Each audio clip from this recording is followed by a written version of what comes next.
All right. Okay. First of all, what kind of gameplay do you want on this?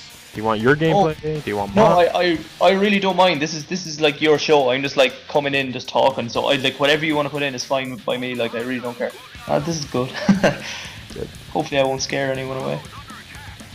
Shit, you better not, man. And also, okay, about the $500. Yeah. Did you Only- did you mail that? Oh yeah, it's in the post. Don't worry. Okay. Okay. Okay. Let's do this. What's up, pal? You're gonna get it. The check is in the post. Don't worry. Okay, man. This is awesome. This is great. Finally, someone that was the first person to like actually send me the $500. What? I'm gonna Wait. cancel that check right now. Well, shit. Is there anything particular you wanted to cover? No, not at all. Like I'm very easy. Like if you want to lead the conversation, I'll just generally jump in and banter away with whatever we're talking about. That's cool, but you're gonna have to promote your channel at one point. I mean, come on, guy. Yeah, just whatever. Just say it and whatever. Like if you want to check this dude out, just go here. I'll just be like, yeah. What am I doing at the moment? I'm playing, trying to get my girlfriend into video games. We mentioned something about that. That's Yeah, dude, that's such a good idea for a series. Did you steal that from somewhere? Because I've never seen that from anywhere. No, that's actually my original idea. Now, since then, what's really pissed me off is that I see some people trying to copy a lot of my stuff, and I don't mind if people copy my ideas. Just like say where they got it from. Don't be just blatant about it. And a lot of bigger channels are doing it, which is kind of pissing me off. Oh yes, you'll always get copied by bigger channels. Yeah, and they're just like, oh, we're just gonna piss on you because we can. Yes. I don't mind. Like, I suppose I should take it as a bit of a compliment. Well, they say imitation is the greatest form of flattery, but at the same time, I put a lot of time and money and work into this. You know, hey. Yeah. Give me Not on YouTube. I kind of get sick of like someone has a really good idea on YouTube and then it seems to get done to death. Oh my God, yes! Top 5 plays of the week. Oh yeah, top 5 plays of the week. Would you rather? Yes, would you rather? And then the new one right now, I don't know who started it, but it's on 3 or 4 channels that I know of, is the top 5 Call of Duty maps of all time, where you discuss what you think is the top map, and then the next week you discuss what you think is the number 4 best map, 3, 2, 1, and so on. Yeah. And it's like, where's the creativity?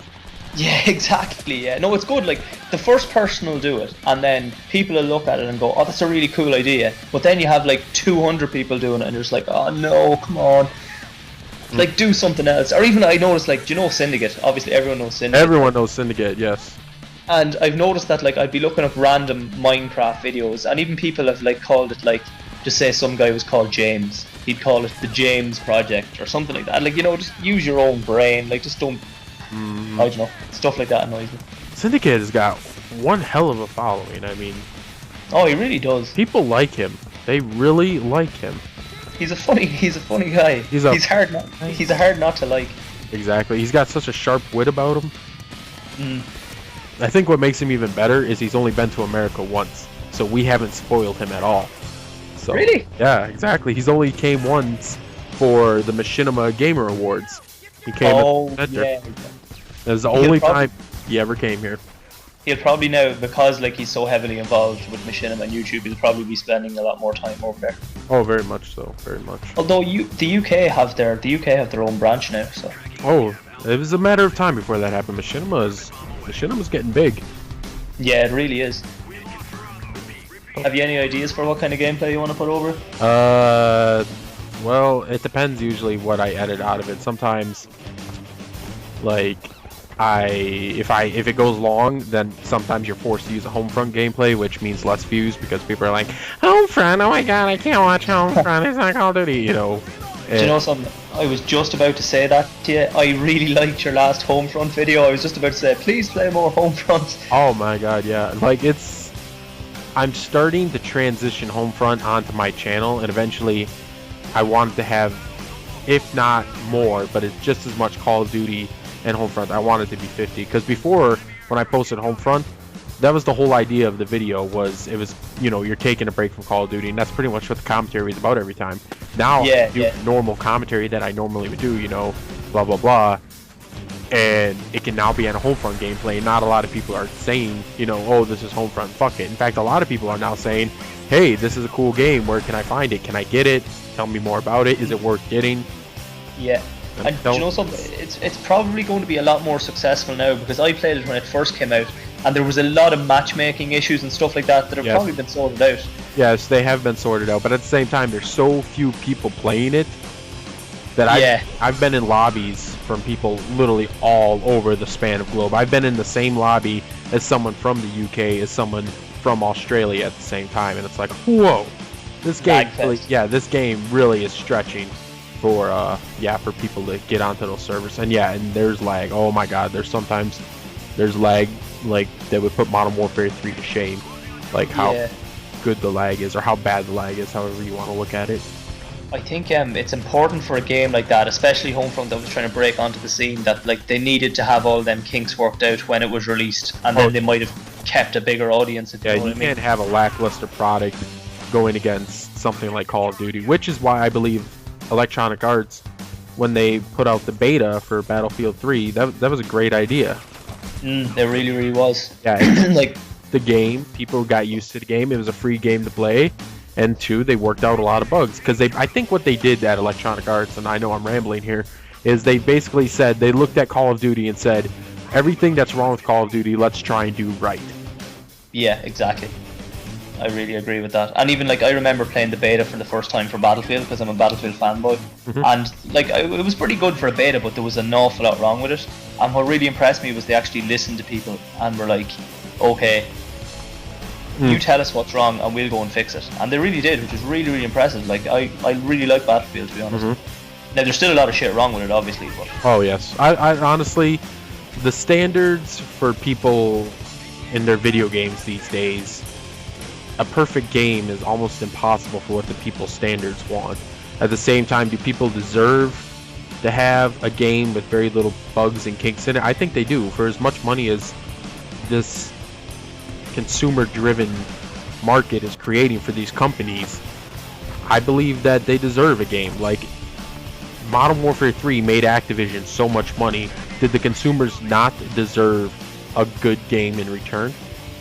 Well, okay, now this is a great point. Like, but what you would consider a perfect game, I might have problems with. Now, okay, we could get the basics right. Okay, we could have no lag, decent matchmaking and stuff like that. But like, okay, to me now, and this is my personal opinion, COD 4 was the pinnacle of COD games. It was so simple, it was just fun.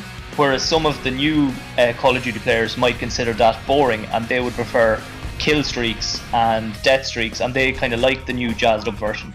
So I think, like, I really dislike the Infinity Ward for what they've done with the Call of Duty series, but at the same time I can understand the position they're in. Like, they're trying to balance between they're trying to find a game that everyone likes to play, and it's kind of exactly hard. It's very hard to do that, because you have Activision saying break the sales records, you have the veteran players saying, we've been playing this game since Call of Duty 2, we deserve to have the game catered to us, we're your loyal fan bases. And then you have the noobs saying, well, we want to play this game, we want to try it too, come on, help us out. You're really trying to please 3 kings at once. And exactly. Now, there is one thing that I think everyone will agree on, and it's something I really despise, but it's disc lock content, and it's coming into games more and more. And like, for those that aren't aware, it's where someone sells you the game with the DLC already on the disc, but it's locked, so you have to actually pay more money or more Microsoft points to unlock it. If you know what I'm saying. So pretty what they're doing is they're selling you a locked box and then charging you like a premium for the key later on. That really annoys me. Yes, it's good because I guess it does save space on your hard drive. At the same time, it's like, no, if this is already on the game, then give it to me all at once. Don't try and get me to pay money up front and then keep milking money out of me every 3 months until the next title drops. Yeah, and like, something, like, I know I'm to blame, or like the consumer is to blame as much as the next person, because I will pay for the DLC. I'm a fanboy. I'm not going to not pay for it, because I enjoy Call of Duty, I enjoy Battlefield. I'm going to pay for it, and I know that I'm not helping the problem by giving these companies more money, but we're in a horrible situation as a consumer. We think we have power, but we don't. Oh, for sure. Excuse me. Oh, sorry. I'm just kind of choking here. I'm like coughing. Oh, that's all right, man. That was good. That was good stuff. Oh, you're recording all this, are you? I just thought we were having the general chat. Oh God, no, man! It records as soon as I pick up the phone, or as soon as you pick up the phone. At least I think it is. Hold on, let's find out, because that'd be fun. Yep, we're recording.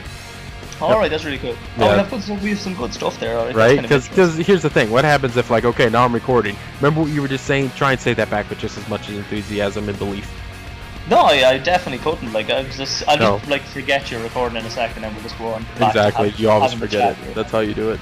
It's like it's pretty much just like doing any kind of commentary. You know, it's better to get it on the first or second take, as long as you hit your main points. If not, the other person's there to bring you back sometimes.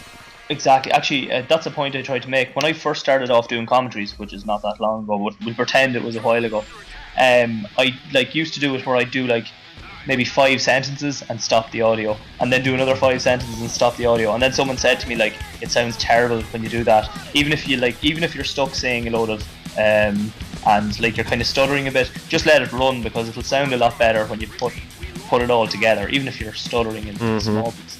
So I'd say that, like, if anyone's listening that's like trying to get into commentaries, just try and bang it out in one go. And 2, sometimes practice speaking. If you're giving a speech, you would practice it beforehand.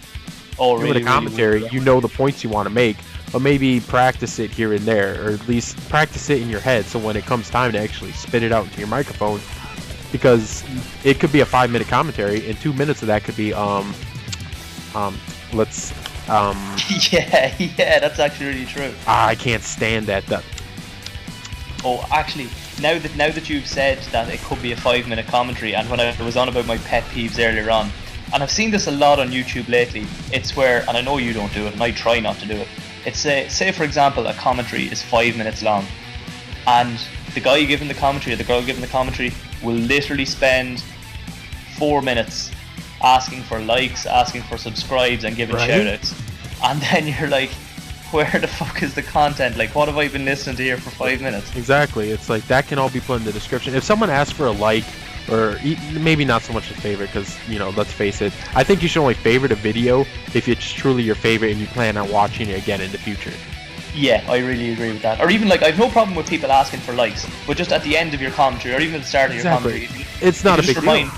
If it's a passing thought, hey man, could you leave a like? That's fine. But if you actually try to make it one of the points you're trying to make in your commentary, it's going in one ear and out the other with me, because it's like, screw you, man.